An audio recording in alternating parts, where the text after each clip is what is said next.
그 예수 그리스도를 높이는 그 일을 하는 것이 사랑이라는 거예요. 그것이 십계명의 뜻입니다, 여러분.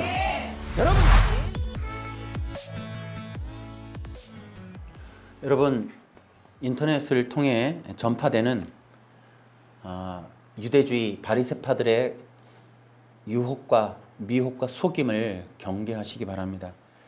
지금 너무나 많은 사람들이, 단체가, 종교 분파들이 유대주의를 감추고 다시 구약의 문자적 율법 십계명 돌판 앞으로 사람들을 이끌어서 수많은 사람들을 구원의 길에서 멀어지게 하려는 그러한 거짓된 가짜 기독교 운동이 판을 치고 있습니다.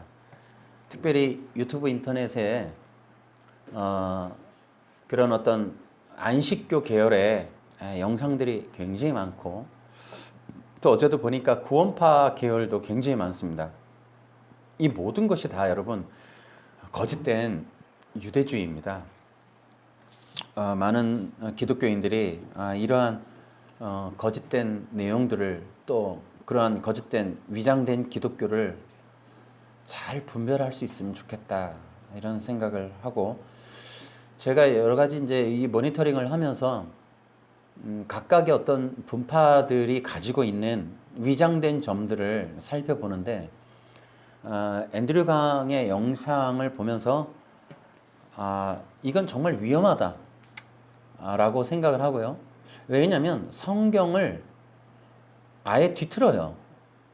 굉장히 교묘하고 교활하게 성경의 내용들을. 그래서 내가 지난번에 말씀드렸듯이 이걸 고의로 하고 있으면 되게 악한 거고, 모르고 그렇게 해석을 한다면 설교해서는 안 되는, 자격이 없는 사람이다 라는 생각을 하게 됐습니다. 혹시라도 여러분 제 영상을 다시 구독하시는 뿐만 아니라 처음 보시는 분들이 계시다면, 저는 현대 지금 흐름에 있어서 기독교와 관련된 사람들이 혹시라도 앤드류 강 마지막 사명이라는 그 채널에서 운영하는 영상들을 시청하지 않고, 또 그 영상들을 보면서 속지 않게 되기를 진심으로 바라고, 정말 연구하려고 하는 차원이 아니라면 마지막 사명이라는 영상 자체를 피하시길 바라고, 뿐만 아니라 구원파 계열의 그런 영상들, 구원 받은 이후에 그리스도와의 관계를 완전히 끊어놓고 있는 이 구원파, 또 이 알미니안 계통들, 행위구원 쪽으로 가고 있는 사람들, 그들은 다 아니라 해요. 그런데 여러분, 지난 영상에서도 말씀을 드렸듯이, 그러니까 구원에 관련돼서 믿음으로 얻는다 다 해요. 그러면 이제 저 사람 괜찮은가 보다. 그런데 여러분, 그들의 영상에서 그들의 실체가 있어요. 궁금하시면 우리 영상에 댓글에다가 한번 물어봐 주시면 답을 좀 드리도록 하거나 팁을 좀 드리겠습니다. 그들이 어떤 영상을 보면은 믿음으로 구원을 얻는다는 말을 할 때가 있어요. 제가 이렇게 알루이니안들을 보면. 그런데 그들이 그 영상 말고 다른 데서는 또 구원론에 들어가면 구원의 취소를 말해요.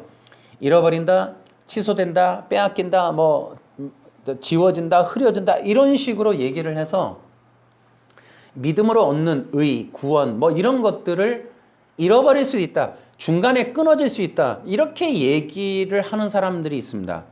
여러분, 어떤 식으로든지 그게 진행이 되면은 그들의 구원은 결코 믿음으로 얻는 것이 아니에요. 자, 믿음으로 얻었다가도 최종 구원은 반드시 윤리, 도덕, 율법, 십계명을 지키는 것이어야만 하는 거예요. 믿음으로 얻은 구원이 취소되는데 다시 믿음으로 구원 얻을 수 있다, 이 얘기를 하려는 게 아니란 말이에요. 그것은 말이 안 되는 거예요. 그렇게 되면 한 번 구원은 영원하지 않다라고 말하는 순간 그건 행위구원이 돼버려요. 이건 자동으로 그렇게 되는 겁니다. 여러분, 믿음으로 구원 얻었는데 죄를 지어서 취소됐어요. 그러면 어떻게 구원 얻는다고 하겠어요? 죄를 짓지 않는 어떤 율법을 지키는 어떤 행동들을 해야 반드시 믿음으로만 말로만은 안 된다. 무슨 행동을 해야 된다. 순종해야 된다. 회개를 해야 된다. 뭐 이런 걸 해야 된다라고 하는 붙인단 말이에요. 믿음으로 얻는 의 외에 다른 거를 어쨌든 회개를 해야 된다. 계명을 지켜야 된다. 뭔가를 해야 된다라고 하는 그 부분이 있는 거로는 반드시 행위구원입니다. 이게. 행위구원은 성경에서 가장 이걸 뭐라 하냐면 이제 창세기 이제 요게 2장, 3장에 나오는 악이라는 그 의미가 행동적으로 우리가 볼 때 횡단보도 건너고 침 뱉고 뭐 이러는 게 악이 아니고 악은 그리스도를 통하지 않는 모든 것이 악한 거예요. 그러니까 여러분 그리스도 외에 다른 길이 있다. 이게 악한 거예요. 악한 거. 그리스도 외에 다른 생명, 그리스도 외에 하나님의 나라 이런 것들을 의미하거나 조장하거나 말을 하면 이게 악하다는 거예요. 이게 악하다. 그러니까 그래서 그리스도 외의 것을 주장하는 이 모든 것들을 행위 구원이라 하고 이런 것들을 하나님이 보실 때 악하다 하는 거예요. 악하다. 여러분이 그렇게 그런데도 불구하고 지금 그들은 말과 어떤 문장과 이런 것들을 교묘하게 말을 하고 포장을 하지만 여러분 안식교가 여러분 그 마지막 사명 영상 종류가 되게 많아요. 그런데 아무리 많은 얘기, 아무리 많은 걸 해도 그 사람들은 계시록 12장 17절, 14장 12절 하나님의 계명을 지켜라. 그러니 십계명을 지켰고 예수님을 믿어야 된다. 여러분 이거를 빠져나갈 수가 없어요. 그 사람들은. 앤드류 강도 마찬가지고. 심지어 뭐 어떤 영상에서는 십계명을 지켜야 된다는 구절을 보게 되면 기독교는 무너지게 될 겁니다. 이런 얘기를 한단 말이에요. 앤드류 강이. 그러니까 예수님을 믿으라 하는 것만으로 했기 때문에 다 지옥 가고 있다. 그래서 이게 속이는 거다. 하나님의 계명을 지켜야 된다. 요한복음 14장 15절, 14장 21절, 15장 10절 그런 걸 다 들이대면서 십계명 결국 돌판, 구약의 돌판 앞에 서서 십계명을 지켜라. 특히 4계명 안식일을 지켜야 된다. 그러니 토요 예배 드려야 된다. 그래야 안식교가 남은 자고 안식교만이 구원받는 자고 안식교만이 짐승의 표를 안 받는 자고 바로 그 중에 안식교 중에 안식교가 나다라고 서로 뭐 누구 이렇게 자꾸 그 안식교에서 주장하는 거거든요. 그러니까 결국에 그 사람들은 토요 예배 기존의 기독교와 또 다른 분파를 만들어 또 다른 어떤 블루오션을 만들어 요일이 다른 어떤 종교 집단을 만들어 그들만의 어떤 또 다른 세력. 그래서 그 세력이 예수님이 아니니까 화이트부인. 그래서 그들의 말과 책을 여러분이 앤드류 강 영상 보면 대부분이 앤드류 강의 그 소스는 다 화이트부인의 책이에요. 화이트부인의 주장이라고. 화이트부인의 교리라고. 이제 그러한 분파들. 그래서 그리스도 외에 성경 외에 하나님의 나라 외에 정통 구원 외의 길과 또 다른 어떤 세력, 또 다른 종교 집단을 만들어서 사람들을 그리로 빼내는. 그러니까 기존 교회를 뭐라 그래요? 바벨론이라 그래요. 마지막 사명 앤드류 강은 빨리 나오라는 거야. 더 시간이 없다는 거예요. 그러니까 교회에서 빨리 나오라는 거예요. 그 바벨론이니까. 장로교를 바벨론이라 불러요. 바벨론. 그러니까 예수 믿음으로 구원받는다라고 가르치는 저 교단, 저 분파, 저거 바벨론이라 그러는 거예요. 그런데 여러분 충격 먹는다는 거예요. 믿음으로 구원 얻는다고 하는 게 거짓말이다. 계명으로 구원 얻는다라고 하는 성경을 보면 기존의 교단 무너질 것이다. 바벨론 다 무너진다. 그런 얘기를 앤드류 강이 하고 있어요. 그런 것들을 포장을 해서 여러 가지 영상을 만들 뿐이지 결국엔 계명을 모든 영상에서 다 뉘앙스가 있어요. 계명. 그 다음에 구원을 뭐라 그래요? 구원의 경험이라고 얘기해요. 왜? 구원이라는 게 확정이 없어요. 안식교는 확정이라는 게 될 수가 없어요. 그 사람들은. 오늘 구원받았어도 내일 잃어버릴 수 있고 아침에 받았어도 저녁에 잃어버릴 수도 있다. 그러니 구원의 경험을 할 뿐인가 경험. 구원 받았다라는 말을 못해요. 그 사람들은. 안식교는. 그러니까 안식교 영상 여러 사람들의 설교 영상을 들으면서 구원파보다 좀 못한 것 같아요. 구원파보다. 근데 구원파보다 교활해요. 화이뿐이라는 사람이 뒤에 버티고 있어가지고 이제 구원파도 보니까 어떤 선교사가 있더라고. 그 무슨 우리나라에 왔던 무슨 뭐던데. 근데 그 사람에 대한 영상도 있더라고 보니까. 그런데 이제 구원파 같은 경우는 이제 명백하게 자기들의 주장이 있어요. 근데 그 사람들도 많은 부분에서 이제 결여가 되어 있는 게 있지만은 특히 이제 이 안식교는 십계명이라는 말마따나 돌판, 그 돌판을 지켜야 된다. 그래서 다시 우리를 신의 산 앞으로 끌고 가버려요. 그래서 구약에, 그리고 요한일서를 풀면서 뭐라 그래요? 요한일서 2장에 보면 내가 이 계명을 말하는 게 새로운 게 아니라 예전부터 있었던 거다. 거 봐라, 십계명 얘기하는 거다. 이렇게 나온단 말이에요. 근데 그 다음 구절은 그렇지만 내가 새 계명을 말한다. 분명히 얘기하거든요. 그러니까 요한일서에서 요한이가 말하는 건 십계명을 말하는데 니들이 알고 있던 그 십계명이다. 그래놓고는 그런데 나 새 계명 쓴다. 그러니까 십계명을 돌판의 어떤 그 항목이 아닌 그 십계명에 요구하는 하나님의 뜻을 내가 말하는 거다라고 얘기하는 거예요. 이해가 되는가 몰라. 그러니까 그들은 문맥의 내용을 전혀 고려하지 않아요. 무조건 그런 걸 다 찾아낸 거야. 화이트 부인이 찾아낸 건지 막 그 신학교 362 찾아낸 건지 아니면 안상홍이가 찾아냈는지 뭐 앤드류 강이 찾아낸지 모르겠는데 계명에 관련된 구약의 십계명을 의미하는 걸 다 찾아낸 거야. 계명을. 그래서 그 모든 거를 들이대고 거 봐라. 구약의 십계명 지키란다. 폐지되지 않았다. 십계명은 폐지되지 않았다. 율법과 선지자 폐지되지 않았다. 완성될 것이다. 계속해서 그렇게 주장을 하고 있습니다. 여러분 이것을 뭐라 하느냐면 유대주의라고 하는 거예요. 유대주의. 모든 기독교를 지금 옛언약과 새언약이 있어서 이미 옛언약, 신의 산 언약이 새언약, 이미 예수님의 피로써 맺어진 새언약이 발동이 된 이후에도 구약으로 끌고 가려는 유대주의 바리새파 가짜 기독교 분파라는 겁니다. 여러분 이거를 좀 알게 됐으면 좋겠고 여러분이 마지막 사명을 들을 정도의 열심이 있다면 한 번만 더 네이버나 이런 데 가서 검색을 한번 해보셔서 한 번만 앤드류 강의 실체를 한 번만 확인하고 영상을 보셨으면 좋겠다. 제발 맹목적으로 보지 말아라. 기독교 영상들이 여러분 0.1% 다르다고 해서 비슷하지가 아니에요. 많이 다릅니다. 많이 달라. 그래서 여러분 이 유대주의를 경계해야 되고요. 우리에게 있어서 이 신의 산 십계명 폐지됐냐? 폐지되지 않았어요. 그런데 여러분 그러면 그 십계명 돌파는 우리가 지켜야 되나 말아야 되나? 지난주에 영상 얘기했어요. 여러분 다시 한번 기억하세요. 구약의 신의 산에서의 십계명을 케투바라 불러요. 케투바. 오순절날 내려왔어요.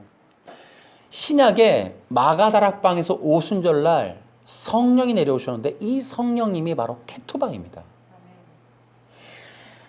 구약의 십계명이 신약에서 이제 성도들의 마음판에 들어와 버렸어요. 여러분 명심하세요. 다시 한번 가르쳐 드릴게요. 여러분 사람들이 아담이가 실패한 걸 보세요. 아담이도 선악과 앞에서 하나님의 계명을 지킬 수 없다라는 게 드러난 거예요. 인간은 창조된 그 상태로, 창조된 그 마음 그대로, 여러분 심지어 죄가 없었던 현재 죄 가운데, 죄의 지배 가운데 사망 권세 아래 들어가지 않았던 아담이 최초로 그 선악과 언약 2장 17절의 계명 앞에서 실패로 끝나는 걸 우리는 누구든지 볼 수 있어요. 중요한 것은 선악과를 먹기 이전의 인간의 상태, 그는 완전치 않았다는 거예요. 완전할 수 없는 거예요. 왜? 인간은 신이 아닌 고로, 완전히 거룩하지 않은 고로 인간은 절대로 인간 자체로 어떤 누구라도 완전하게 계명, 율법을 지킬 수 없었다는 게 드러나는 거예요. 여러분 이것은 하나님의 계획이에요. 인간은 하나님이 아닌 거로 피조된 상태로 완전할 수가 없어요. 완전은 하나님밖에 없다니까요. 온전한 건 하나님밖에 없어요. 여러분 하나님은 영원한 하나님이시지만 인간은 피조물의 흙이고, 그래서 여러분 계명이라는 게 바로 이런 것들을 알게 하는 것이 바로 계명이에요. 인간은 인간은 하나님 앞에 순종해야 될 피조물이고, 인간은 하나님이 아닌 거를 연약하고 흙이라는 거예요. 한계와 제한이 있는 존재다라는 거예요. 그 존재임을 알게 하는 게 계명이에요. 그러면 그 인간 자체가 스스로 무엇인가를, 선악과를 먹고 안 먹고로 구원이 결정되는 것이 아니라는 거예요. 여러분, 지금 우리는 너무나 많이 선악과 언약에 대해서 문자 해석을 하기 때문에 이 복음의 내용을 알지를 못해요. 어쨌든 참고로 들어보세요. 여러분, 그래서 어떻게 하냐면 구속 언약이라는 게 있습니다. 언약 신학에 가면은 구속 언약이라는 게 있어요. 이게 뭐냐 하면 창세 전에 삼위 하나님 간의 영원한 구원의 언약이라는 거예요. 이 내용이 에베소서 1장 1절부터 9절까지 내용입니다. 그것을 통해 하나님의 영원한 구원 계획이 있었음을, 여러분, 안식교회 화입부인이 뭐라 그러냐면 아담과 하와가 범죄하고 난 이후에 하나님이 긴급하게 창세기 3장 15절에 이제 새로운 구원의 방법을 만들었다, 이렇게 얘기를 해요. 그래서 제가 지적하는 거예요. 하나님의 구속 언약을 모르는 자는 선지자가 될 수가 없는 거예요. 하나님이 창세전부터 계획해 놓으신 하나님의 마음, 하나님의 계획, 하나님의 구원의 진리를 모르는데 어떻게 선지자가 됩니까? 그냥 성경에 열심히 있었던 한 여자일 뿐인 거지. 자, 여러분, 바울이 얼마나 대단합니까? 여러분, 성령의 인도하심으로 구속 언약, 창세 전에 이미 하나님의 완전하신 구속 언약이 있었음을 말해 놓는단 말이에요. 기억하세요. 창세기 3장 15절은 인간의 실패 때문에 어그러진 하나님의 구원 계획을 다시 만들어낸 급조된 플랜 B가 아니라는 거예요. 창세기 2장 17절도 창세기 3장 15절도 하나님의 영원한 구속 언약 안에 있는 거예요. 그러면 인간이 타락할 걸 하나님이 알으셨나, 유도하셨나, 이미 다 예고된 건 그런 내용이 아니에요. 여러분, 다시 얘기할게요. 우리가 가장 어려워하는 게 이 부분이에요. 창세기 2장 17절을 종주권 언약으로 해석을 할 필요가 있어서 제가 영상에서도 얘기를 한 거예요. 창세기 2장 17절은 문자적으로 있는 몇 단어를 포함하는 몇 단어의 내용이 아닌 2장 17절 하나가 가지고 있는 내용이 엄청나게 많다니까요. 선악이라는 말만 해도 마찬가지예요. 하필이면 선악을 알게 하는 지식의 나무냐, 이게 뭐냐는 거예요. 여러분, 이게 하나의 나무가 아니라 나무를 빙자해서 하나님 모형론적으로 무엇인가를 알게 하는 진리라는 거예요. 자, 어쨌든 창세기 2장 17절을 종주권 언약으로 보면은 이런 거예요. 그 언약에서 인간이 기억해야 될 게 있었다는 거예요. 하나님이 계시다는 것. 그 하나님은 영원하시다는 것. 그 하나님은 완전하시고 창조하시는 왕이시며 생명이시며 빛 대신 영원하신 존재라는 것을 알으라고, 그것을 선포하는 것이 창세기 2장 17절. 그러면 인간에게 뭐라고 그러시냐면, 인간에게 요구하는 건 너는 피조물이야. 너는 하나님이 될 수 없어. 하나님이 아니야. 너는 영원하신 하나님을 경배하고 찬양해야 될 자녀이며 백성이며 그의 피조물이고 흙이야. 너가 만일 이러한 진리, 의의 관계를 어긴다면 너는 결코 영원히 하나님과 함께 할 수 없어. 그 생명을 누릴 수가 없어. 그 나라를 유업으로 받을 수가 없어. 라는 내용들이 그 한 절에 포함이 되어 있는 거예요. 여러분, 하나님의 계명이라는 게 이러한 용도예요. 계명은 단순히 10가지의 항목이 아니라 그 내용 하나하나가 다른 신을 섬기지 말라, 우상을 섬기지 말라, 이런 것들이 바로 이 내용, 하나님이 영원하시며 그 하나님이 어떠한 분이시며 그 하나님이 어떠한 진리로 인간 세상을 창조하시고 그 창조한 분이 누군지라는 것과 인간은 그에 합당한 의의 관계를 맺기 위해서 인간이 반드시 기억해야 될 건 인간은 창조주가 아니고 피조물이며 인간은 하나님과 반드시 차이가 있는데 그 하나님은 거룩한 분이시고 인간은 거룩하지 않아. 인간은 창조주가 될 수가 없어라는 것이 들어가 있는 거예요. 그래서 그것을 통해 인간의 근원적인 한계와 제한성을 깨달으라는 거예요. 그것만 있느냐? 여러분 그렇지가 않아요. 2장 17절에서도 말하는 게 뭐냐? 그러면 하나님의 영원한 구속 언약이 여러분 하나님만이 알고 계시냐? 여러분 바울도 알게 됐어요. 시계개면 창세기 2장 17절은 아담에게 인류에게 하나님이 가지고 계신 영원한 생명의 구원의 진리를 선언해 주신 거예요. 창세 전에 있었던 하나님의 구속 계획은 인간이 어떠한 법 앞에 율법 앞에 서서 그것을 지켜야 한다라는 것이 아니라 형상과 모양 곧 그리스도가 계시된 이후로 그래서 이 창세기 2장 17절의 핵심은 그리스도를 계시한 거예요. 이게 무엇인가 하면은 인간의 완전한 구원이란 인간이 어떤 법을 지키는 것이 아니라 그리스도이신 하나님의 생명의 본체이신 그리스도와의 영적 연합을 통하여 구원을 이룰 것이다 라는 것이 하나님의 최초의 구속 언약의 내용입니다. 아멘. 참고로 알고 계시라고 라고 말씀을 드립니다. 어쨌든 이 내용은 차후에 또 좀 더 자세하게 하겠습니다만은 그래서 여러분 보세요.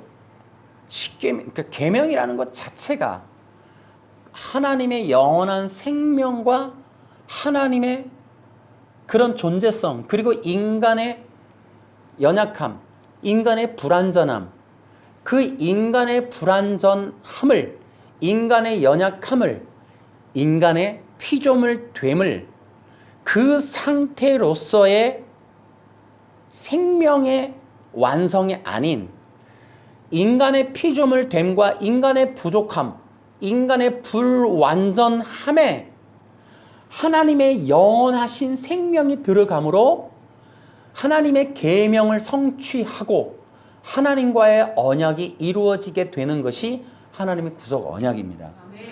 보세요. 하나님과 아담이 언약을 맺어요. 그런데 그 언약이 선악과 앞에서 깨집니다. 인간 자체로서는 하나님의 법을 이룰 수 없다는 거예요. 그것을 보여주는 거예요. 그러면 인간이었던 그 아담은 하나님과의 언약의 성취가 어떻게 성취됨을 이해해야 되는 거예요. 다시 말하면 보세요. 하나님의 계명이 마찬가지예요. 그 십계명도. 그 내용도 이런 내용을 다 포함하고 있는 거예요. 계명 자체가. 그래서 그 진리, 하나님이 누구이시며 하나님이 어떻게 인간과 다른 분이시고 인간은 하나님이 아님으로 인하여 신이 아님으로 인하여 완전치 않음으로 인하여 거룩하지 않고 불완전하여 하나님 없이는 살 수 없다라는 그래서 인간이 어떻게 해야 하느냐면 그 언약 앞에서 이 언약의 성취를 인간이 나는 불완전한 나는 완전히 지켜낼 수 없습니다가 정답인 거예요. 완전하신 하나님과 불완전한 인간의 언약은 어차피 깨질 것이 예고되어 있는 거예요. 이거는 지켜낼 수가 없어요. 왜? 하나님의 의로우신 하나님, 거룩하신 하나님의 법을 거룩하지 않은 인간이 지켜낸다는 건 불가능한 거예요. 거룩하신 하나님의 언약은 그래서 하나님이 불완전한 인간과 언약을 맺는다는 건 이미 이것은 합당치 않아요. 그런데 하나님이 일방적으로 언약을 만드시는 건 이것은 맞지 않죠.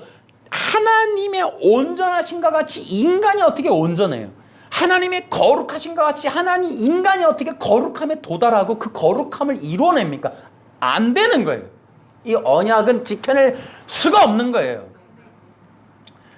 그런데도 하나님의 언약을 세우시고 십계명을 주시고 2장 17절을 주시는 이유가 뭐냐는 거예요. 그래서 종주권 언약이 여기서 나오는 거예요. 그래서 그 종주권 언약에 보면 이 종주권 언약의 특징은 일방적이다는 것과 대속적이라는 거예요. 이 내용이 창세기 15장 아브라함의 언약의 횃불 언약에 나오는 거예요. 그러니까 여러분 이 창세기 2장 17절도 마찬가지예요. 무엇이 들어있는고 하면 완전하신 하나님이 창조주이신 하나님이 피조물 된 흙덩어리인 인간에게 이것을 지켜라 하늘 때 여러분 의로우신 하나님이 인간이 불의하다고 불의한 법을 주시지는 않았어요. 하나님의 의로우신가 같이 하나님의 법도 의롭습니다. 시편 119편에 거기 나오잖아요. 하나님의 말씀은 의롭습니다. 그 의로운 말씀, 의로운 법을 불의한 인간이 어떻게 지키냐고요. 그러면 하나님의 이 법이 제시될 때 의로우신 하나님의 이 언약의 성취의 계획이 뭐냐? 내가 이룰게. 아멘. 여러분 하나님의 언약에 담겨있는 하나님의 뜻이 뭐예요? 이 언약은 내가 이룰 것이야. 아멘. 그게 창세기 15장의 횃불 언약에 들어있는 내용이라니까요. 아멘. 그러니까 여러분 하나님께서 말씀하시는 건 너희들이 법을 지켜서 의로울 수는 없다는 거예요. 그럼 우리는 이것을 통해 내가 불의함이 더 드러납니다 라는 거예요. 그러면 하나님께서는 이것을 통해 불의한 인간이 못 지켰다고 그것을 처벌하는 게 아니라 그 언약 안에 있는 백성들에게 하시는 말씀이 내가 이 언약을 완성할 거야. 그러면 이게 무엇인가 하면은 그것이 바로 이 사도 바울을 통하여 나오는 내용이 뭐냐? 인간의 연약함을 하나님이 담당하시는 거예요. 그러니까 이 피조된 인간에게 영원한 하나님의 임재, 하나님의 생명이 들어가므로 인간이 거룩하지 않은 만큼 거룩하지 않은 존재가 거룩하지 않은 상태로 뭔가 노력을 되게 해서 완전해지는 게 아니라 완전하신 하나님의 생명이 들어가므로 이 인간이 완전해지는 거. 아멘. 이게 구원이라니까요. 아멘. 이것이 바로 창세 전에 하나님이 세우신 구속 언약의 내용이에요.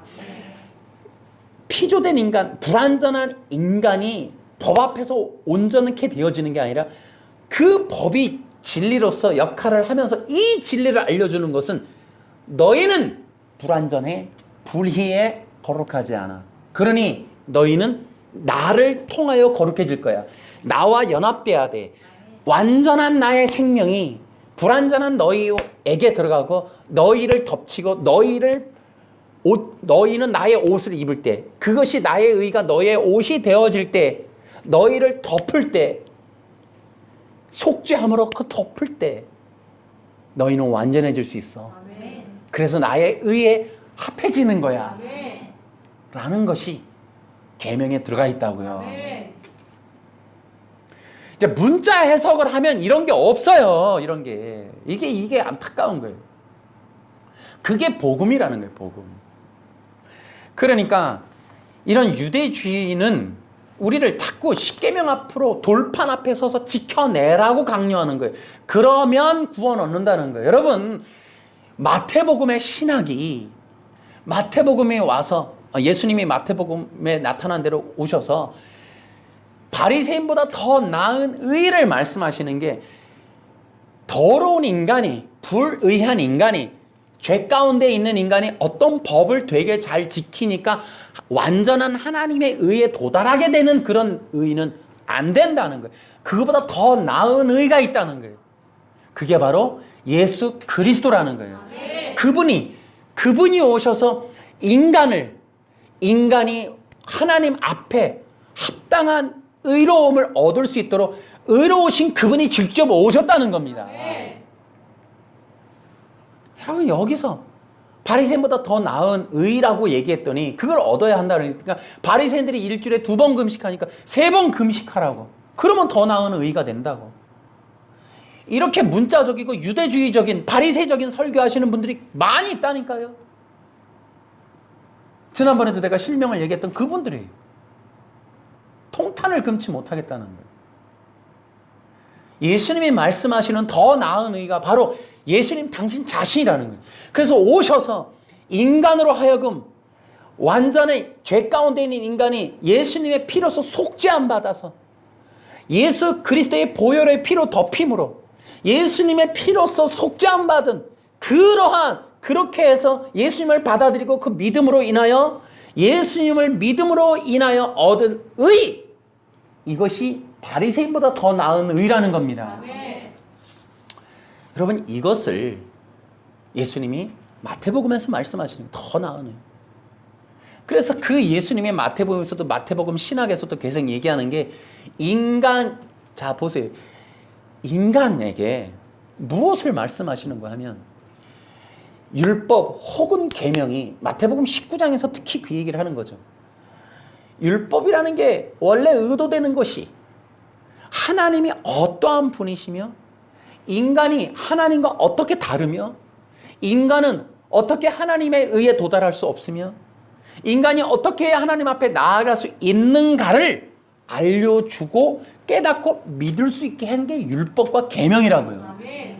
그러니 그 율법을 통해서 내가 영생을 얻는다는 건 그 율법에 기록해 놓으신 하나님의 구속의 진리를 따르라는 거예요.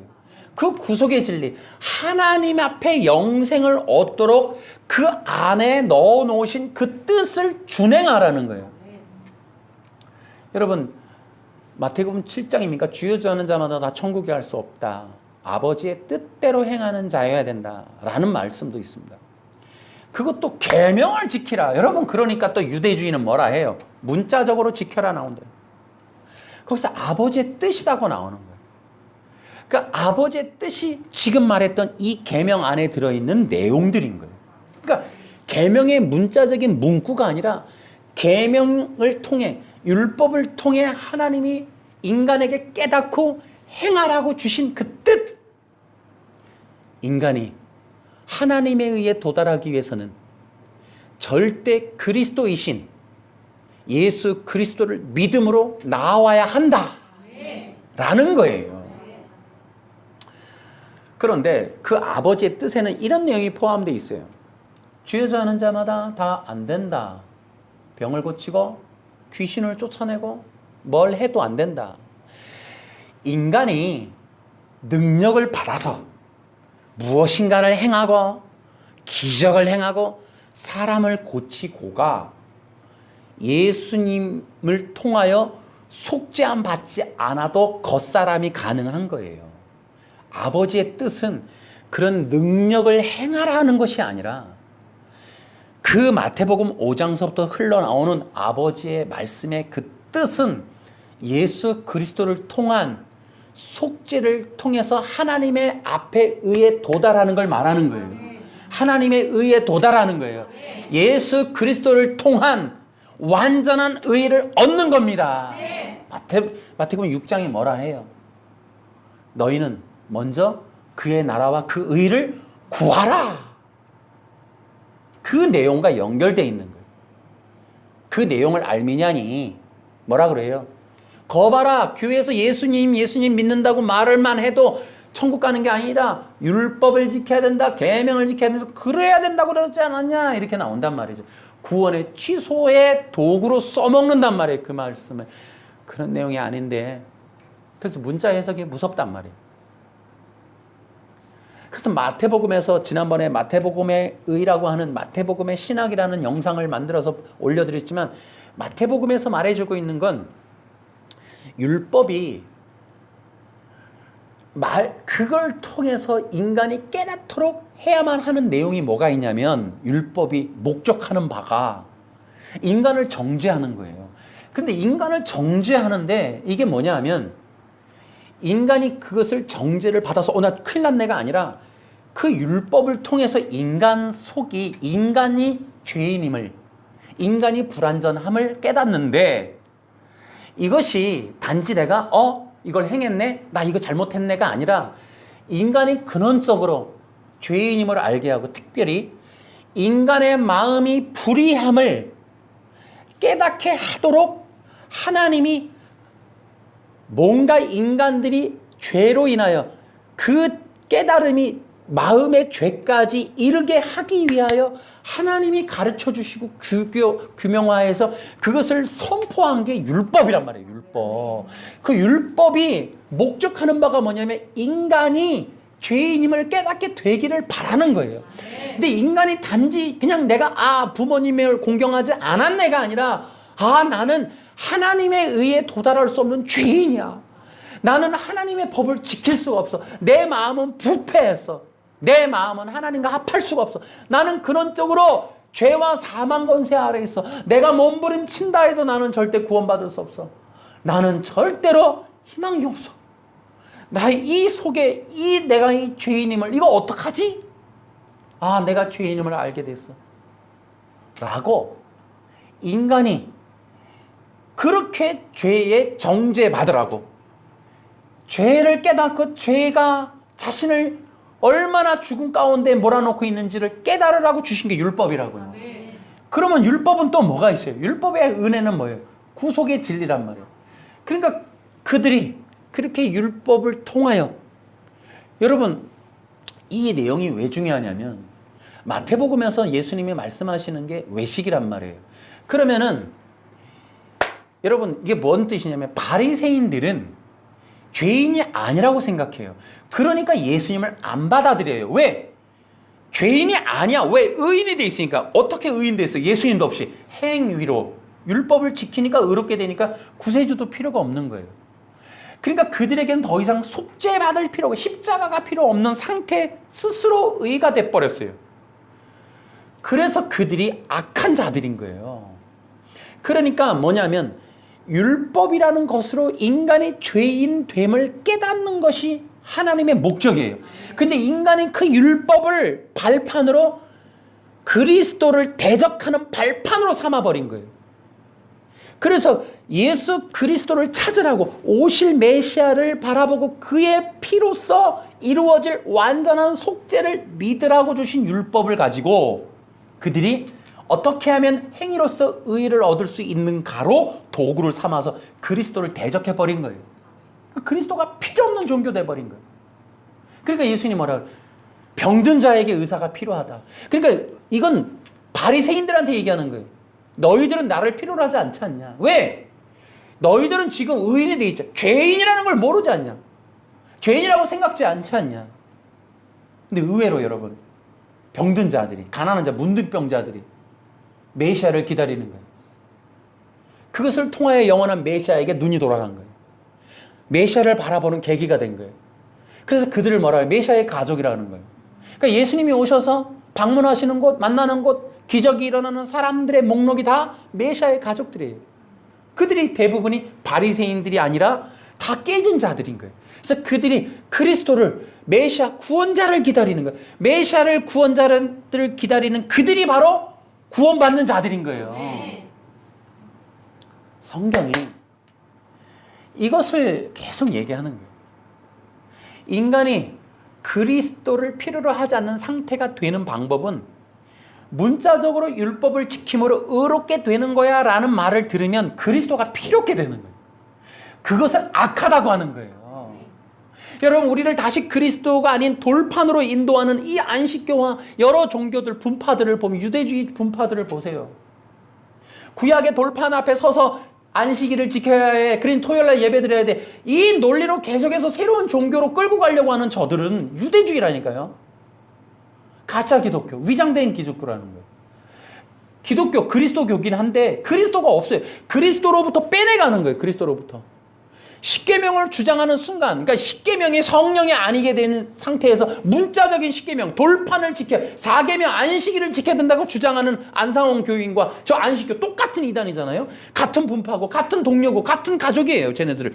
근데 그 사람들이 주장하는 것이 유대주의란 말이에요. 여러분, 그들의 공통점은 그리스도를 배제하는 거예요. 그리스도를 필요로 하지 않는, 그리스도를 떠나게 하는 겁니다, 여러분. 이게 바로 그래서 유대주의 바리새파라는 거예요. 그래서 마태복음에 나오는 유대주의 바리새파, 이 사람들은 율법을 통해서 이 더러운 인간이 행위를 몇 개 더 잘하면, 금식을 조금만 더 하고 기도를 좀 더 많이 하고 중언부언 많이 하면은, 남들이 안 하는 어떤 행위를 하면은 남들보다 더 나아질 거고 하나님이 바라는 어떤 수준에 도달하겠지. 종교적인 실력을 가지고 자기들 스스로 판단, 심판, 정죄해가지고 자기들끼리 분파 안에서 어떤 항목들을 지키면 의라고 하는 기준을 스스로 잡고서 그리스도가 없는 종교 단체를 만들어 놓고, 결국에는 자기들이 의라고 하는 그 의가 되는 방법을 가지고 있는, 의가 되는 방법을 교권, 기득권, 권력, 종교 권력이라고 해서 그것을 가지고 휘두르는 거예요. 그러니 어떻게 돼요? 예수님이 와서 그들을 불의한 존재라고 정죄하려고 하고 판단하려고 하고, 그들이 쌓아놓은 종교 탑이 아무것도 아니에요. 무효화시키려고 하니까 예수님을 죽여버리는 거예요. 예수님을 거절하는 거예요. 이것이 바로 오늘날 유대주의라니까요. 수많은 사람들이. 그래서 구원파조차도 유대주의인 거예요. 그래서 자기들의 의로서, 인간의 의로서, 인간의 어떤 종교적인 권력과 힘과 믿음까지라는 것도 동원해서 그리스도를 배제시켜 버리려고 하는, 예수님이 없는 기독교를 기필코 만들어내고야 말겠다고 하는 이 악한 종교들, 이게 유대주의 바리새파라는 거예요. 그러니까 그들이 디딛고 서 있는 발판이 뭐냐? 구약의 문자적 율법이란 말이에요. 근데 여러분, 성경은 계속해서 예수님이 말씀하시는 것이 율법은 나를 가리켜 기록했다. 그래서 여러분, 율법을, 토라를 읽을 때, 모세오경을 읽을 때 여러분, 우리는 굉장히 어렵지만은, 여러분, 예수님이 말씀하시는 건 토라 속에 예수님이 기록되어 있다는 거예요. 그런데 여러분, 우리나라가 요즘에 어때요? 여러분, 안식교도 뭐라 그래요? 창세기 3장 15절, 여자의 후손에, 그 여자의 후손 메시아의 언약으로 드디어는 모세오경 안에서 하나는 찾아냈어. 지금 예수님이라고 하는 걸. 그전에는 아예 없었지만, 그럼에도 불구하고 여전히 여자의 후손 외에 문자적 율법주의를 지금 주장하고 있는 이 모든 것이 바로 가짜 기독교, 위장된 기독교, 거짓 기독교다. 여기에서 여러분이 속으면 안 된다 이 말이에요. 성경은 예수님을 믿으라는 겁니다. 율법이 뭐냐? 인간이 거룩하지 않게 불의한 존재고 죄와 사망 가운데 있는 인간이 구원받으려면 예수 그리스도를 믿어야 하고, 그의 구속함을 인하여 완전한 의를 얻을 수 있다 라는 것을 기록해 놓은 것이 율법입니다. 할렐루야.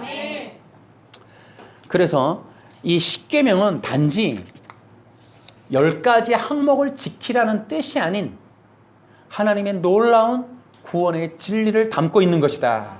자, 성도들은 오늘날 십계명을 지켜야 하는가, 안 지키면 안 되는가, 또 지옥 가게 되는가, 이런 것들에 대해서 말씀을 드리겠습니다.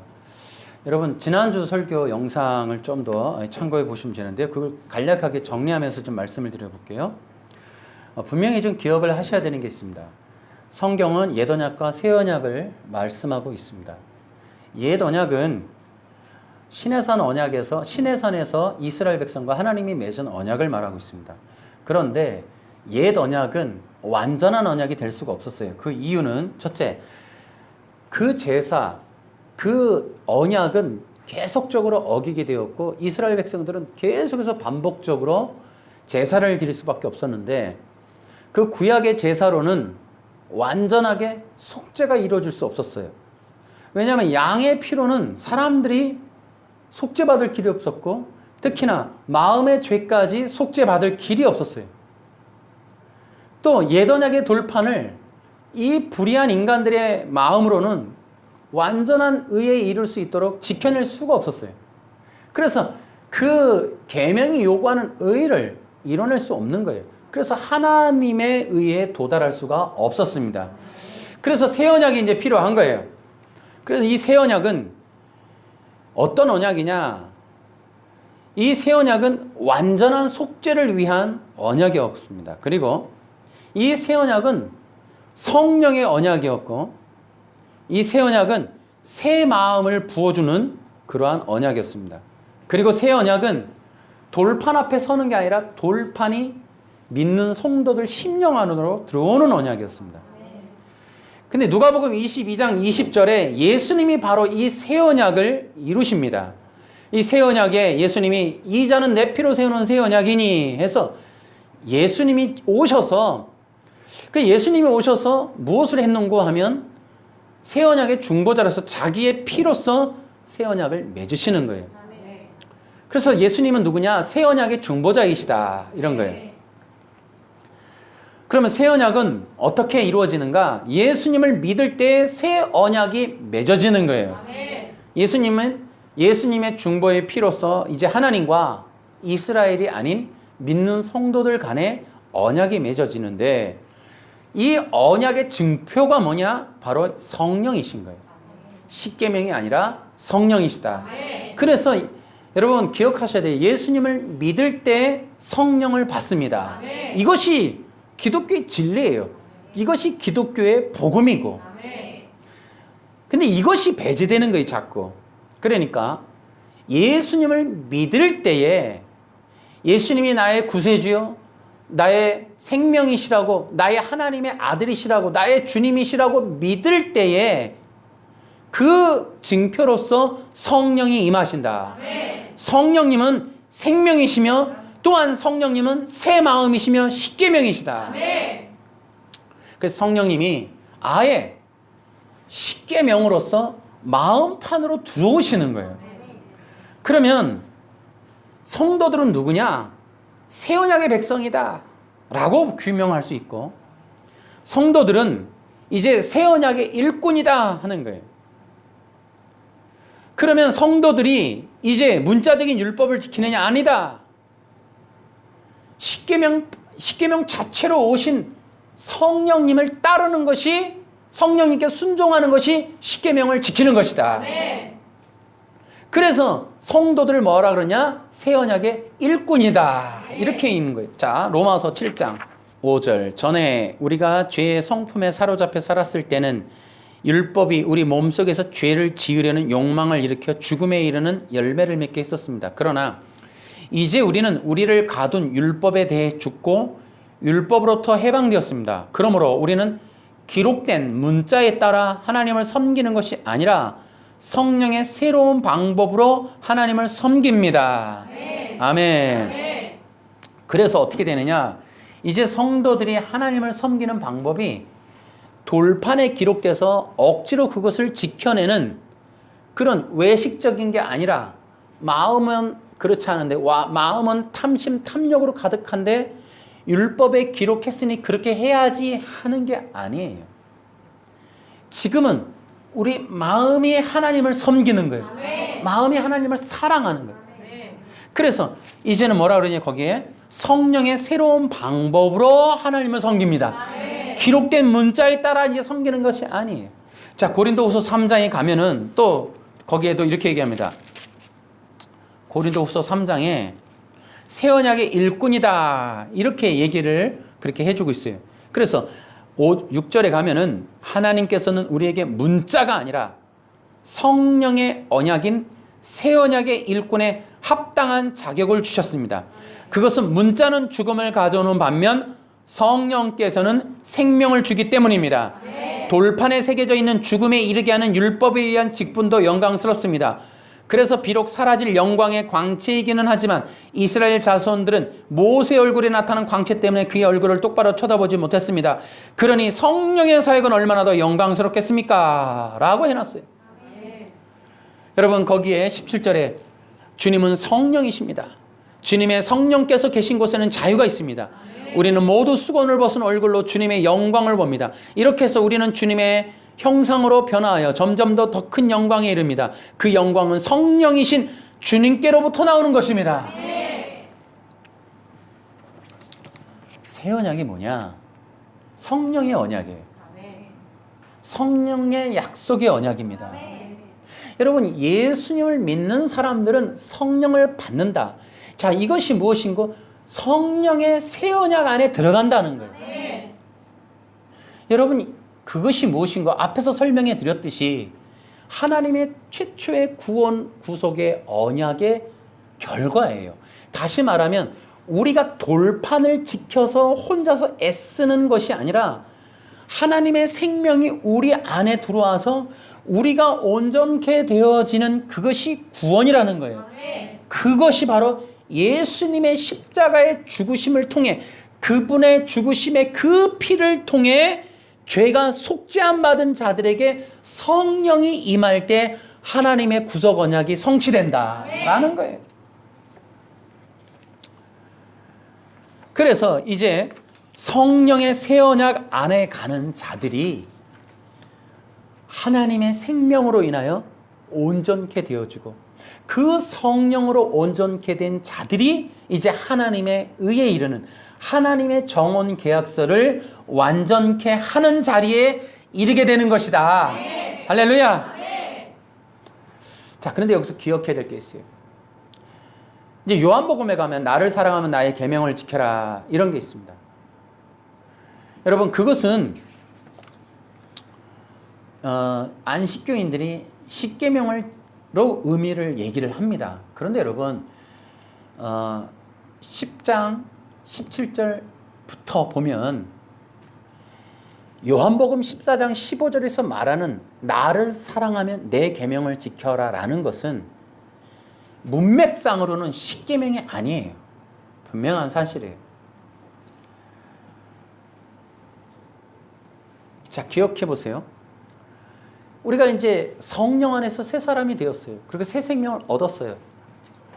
그러면 이제 우리는 십계명이 필요 없는가? 그게 아니에요. 십계명이 들어왔다니까요. 자, 이 말은 이제 예수 그리스도께서 이제 떠나시면서 보혜사를 약속하시고 성령이 임하셨어요. 그 요한복음 14장서부터 나오는 내용을 보면은 성령이 임하셨을 때 그 성령님은 우리로 하여금 진리로 인도하신다 라는 것을 알 수가 있어요. 자, 요한복음 14장 26절. 그러나 내 아버지께서 나의 이름으로 보내실 진리의 성령이신 보혜사께서 너희에게 모든 것을 가르치시며 내가 너희에게 말한 모든 것을 생각나게 하실 것이다. 이렇게 기록되어 있고 15장 26절도 있습니다. 15장 26절에 내가 너희에게 보낼 보혜사 곧 아버지께로부터 오시는 진리의 성령이 오시면 그가 나에 관해 증언하실 것이다. 여러분, 지금도 보혜사라는 사람들이 우리나라에 있어요. 어떤 교주들이. 여러분, 요한복음 15장 26절을 우리가 생각해 보세요. 그것을 보시면은 성령이라는 사람, 보혜사라는 사람들이 하는 짓이 얼마나 다른가를 알 수 있어요. 보혜사가 임하면, 보혜사 성령이 성도들에게 임하면 예수님을 가르치는 거예요. 예수님께로 인도하고 예수님을 알게 하고 예수님의 말씀을 깨닫게 하는 일을 보혜사가 하신다는 거예요. 그러니까 우리 안에 성령이 오셔서 그 성령이 뭘 하느냐? 이제 여러분 생각해 보세요. 예수님을 믿고 우리가 거듭났어요. 새 생명이 되었어요. 새 백성이 되었어요. 그런데 여러분, 그 순간 우리는 모든 걸 다 알게 돼요? 그렇지 않아요. 여러분, 아무리 성령 받았어도 무지하단 말이에요. 아직 가야 될 길이 멀단 말이에요. 교회도 모르고 믿는 것도 잘 모르고 성경도 잘 모르고 몰라요. 그래서 이제 성령이 오셔서 뭘 하냐면 그 백성들을 깨워서 이제 예수 그리스도와 예수님에 관한 진리들을 깨달을 수 있도록 우리가 성경을 보고 기도를 하고 말씀을 듣고 할 때마다 깨닫게 성령님이 우리를 도우시는 거예요. 그 일들을 계속 하시는 겁니다. 심지어 로마서 8장에 가면은 우리의 생각과 마음이 주님을 사랑할 수밖에 없도록 주님의 법을 지킬 수밖에 없도록, 그래서 주님의 그 뜻을 이해해서 이 십계명의 그 마음, 그 뜻, 그 의미, 곧 그리스도를 더욱 사랑하고 그리스도의 생명을 먹고 마실 수밖에 없도록 예수님을 믿고 따르고 그분을 더욱 깊이 사랑하도록. 계명이 뭐라 했어요? 케투바, 정원계약서. 여러분, 성령이 오시면 우리 마음이 언약의 당사자 되시는, 중보자이시며 당사자 되시는 주인이시고 우리의 상대 되시고 우리의 남편이신, 우리의 신랑 되신 예수님을 더 사랑하게 한다. 아멘. 그것이 바로 우리 생각과 마음을 고치는 성령의 역사인 거예요. 아멘. 여러분, 그래서 이 계명의 완성은 성령이 오셔서 우리의 마음, 생각, 뜻, 지식 이것들을 다 고쳐서 하나님의 영원한 생명 자체이시며 나의 구원자 되시는 그리스도 예수님을 사랑하도록 만든다 이 말이에요. 그것이 사랑이 무엇이냐? 그 사랑이 오셔서 나로 하여금 더욱더 그분을 기쁘게 하고 그분을 영화롭게 하고 예수님의 십자가를 높이 찬양하고 경배하고 예배하게 하며 그의 이름을 전파하고 그의 이름을 말하고 그의 이름을 예배하는 예수 그 예수 그리스도를 높이는 그 일을 하는 것이 사랑이라는 거예요. 아멘. 그것이 십계명의 뜻입니다, 여러분. 아멘. 여러분, 예수님의 이름을 예배하고 믿고 받아들이고 먹고 마시는 것이 십계명을 이루는 겁니다, 여러분. 아멘. 이거 외에 다른 기독교가 있으면 오라 그러세요. 여러분, 돌판에 가서 토요일에 예배하는 게 하나님의 뜻이라고요? 그런 어리석은 말이 어디 있어요? 이미 새 언약, 구약의 유대주의, 거짓된 유대주의 애들, 이 온 세상을 통치하려고 하는 가인의 후손, 바벨탑의 후손, 두로와 시돈의 후손, 거짓된 아시케나지들, 전 세계에 흩어져 있는 예수 그리스도의 길을 가로막고 로마 카톨릭을 만들어내고 조작해내고 그 안에서 다시 기독교의 생명을 말살하고 구원의 길을 막으려고 했던 거짓된 바리새파 유대인들, 이 복음서에 기록되어 있는 그 바리새파 유대인들의 후손들, 그 후손들이 남겨놓고 만들어놓은 예수애가 창조해놓은 거짓된 기독교의 조작된 신학들, 현대 전 세계에 퍼져있는 행위구원, 율법주의, 그들의 유대주의, 그 분파들, 거짓된 종교, 가짜 기독교 분파들, 그들의 주장으로 여러분 다시 속아서 넘어가지 마시기 바랍니다. 아멘. 히브리서가 절대적으로 그렇게 말하고 있는 거예요. 마지막 시대에 그런 자들의 미혹이 있을 거예요. 적그리스도, 곧 그리스도를 흉내내는 어떤 이들이 온다는 거예요. 창세기 3장이 재현된다는 거예요. 그것을 속지 말라는 거예요. 그래서 지금 유대주의 분파들이 이렇게 활개를 치는 겁니다. 여러분 기억하시기 바랍니다. 이런 거짓된 분파들을 분별하셔야 돼요. 아멘. 그래서 예수 그리스도의 이름을 망령되이 일컫는 한 번 구원은 영원하지 않다라고 하는 자들, 십계명 앞에 서서 십계명 토요일 예배 드려야 된다라고 하는 이 거짓된 위장된 기독교인들, 이런 것들에 속으면 안 되는 거예요. 여러분, 기독교가 기독교인 이유는 오직 예수님이 전부인 거예요. 진짜 그래서 십계명이라고 하는 것이 없어진 게 아니라 성령으로 완성된 거예요.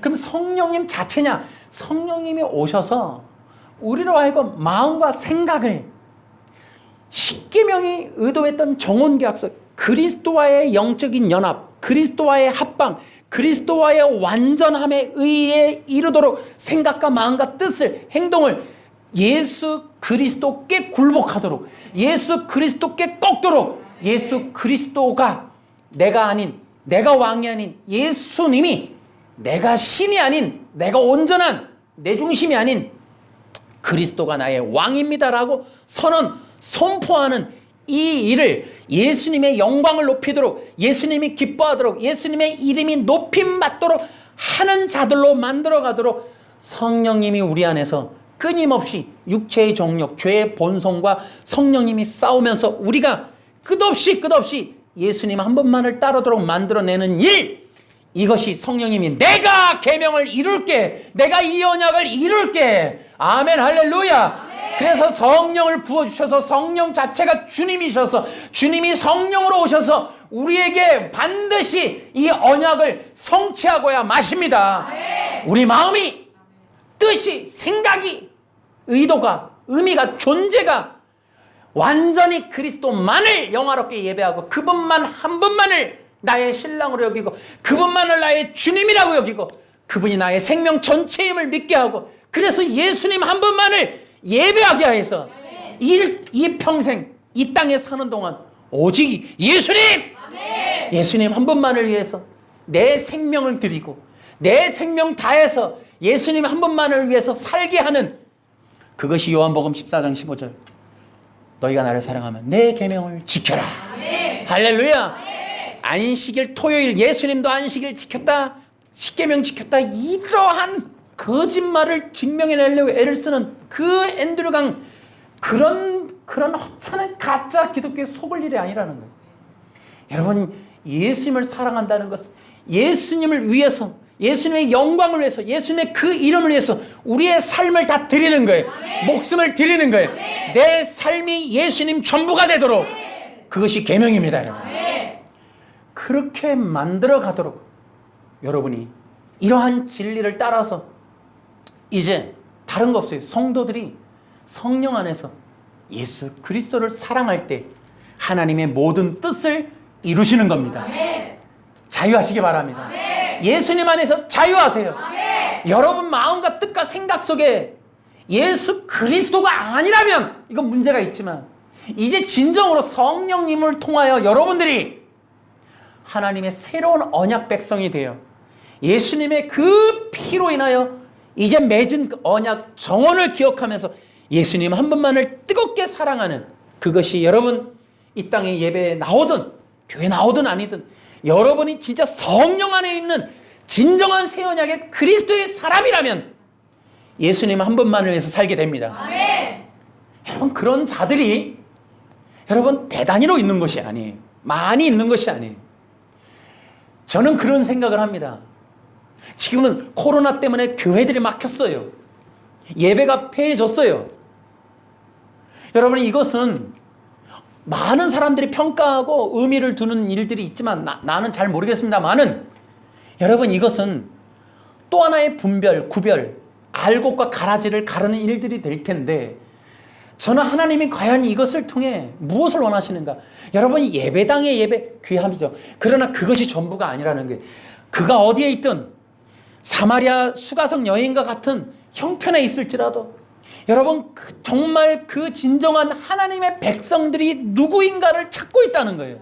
그것이 가정이든 어디에 있든 그들의 마음 깊은 곳에 예수님을 믿고 예수님의 백성으로서 성령 안에 있다면 그들은 분명히 예수님 한 분만을 예배할 겁니다. 아멘. 그들이 어디 있든 예수님의 이름을 높일 거예요. 아멘. 더구나 그들이 진정으로 그리스도인인가를 보실 때 야고보서가 이제 나중에 설명되겠지만 말이 아니라 그들의 삶이 예수님 한 분만을 위해서 예수님의 그 뜨거운 생명에 합하여 예수님과 함께 이 땅을 나의 전부를 드리면서 살 것이냐 라는 것으로 나타나야 된다는 거예요. 아멘. 여러분 예수님을 사랑하십니까? 아멘. 예수님의 영광을 위해서 사십시오. 아멘. 예수님의 이름을 위해서 사십시오. 아멘. 우리의 삶이 아닌 우리의 중심이 아닌 내 목숨 내 것이 아닌 나의 영광을 드러내기 위함이 아닌 내 재산을 증식하고 내가 영광받기 위해서 나된 것들을 증식시키는 것이 아닌